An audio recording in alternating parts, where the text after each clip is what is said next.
Quinquessence vous propose Une vie parisienne de Maupassant, épisode 1. Est-il un sentiment plus aigu que la curiosité chez la femme? Oh, savoir, connaître, toucher ce qu'on a rêvé. Que ne ferait-elle pas pour cela?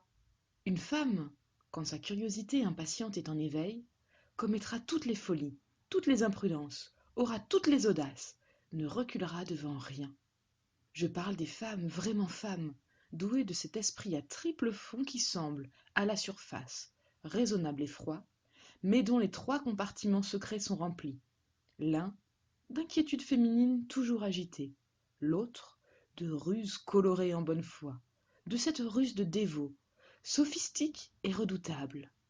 Le dernier, enfin, de cannerie charmante, de tromperie exquise, de délicieuse perfidie, de toutes ces perverses qualités qui poussent au suicide les amants imbécilement crédules, mais ravissent les autres.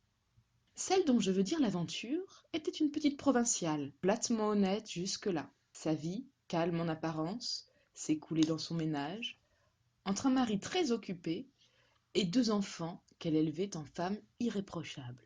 Mais son cœur frémissait d'une curiosité inassouvie, d'une démangeaison d'inconnus. Elle songeait à Paris, sans cesse, et lisait avidement les journaux mondains. Le récit des fêtes, des toilettes, des joies faisait bouillonner ses désirs.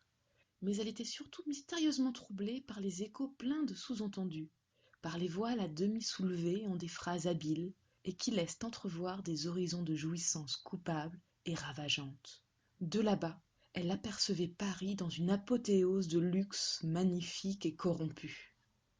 Pendant les longues nuits de rêve, bercée par le ronflement régulier de son mari, qui dormait à ses côtés sur le dos, avec un foulard autour du crâne, elle songeait à ces hommes connus dont les noms apparaissent à la première page des journaux, comme de grandes étoiles dans un ciel sombre. Et elle se figurait leur vie affolante, avec de continuelles débauches, des orgies antiques épouvantablement voluptueuses, et des raffinements de sensualité si compliqués qu'elle ne pouvait même se les figurer. Les boulevards lui semblaient être une sorte de gouffre des passions humaines, et toutes leurs maisons recelaient assurément des mystères d'amour prodigieux.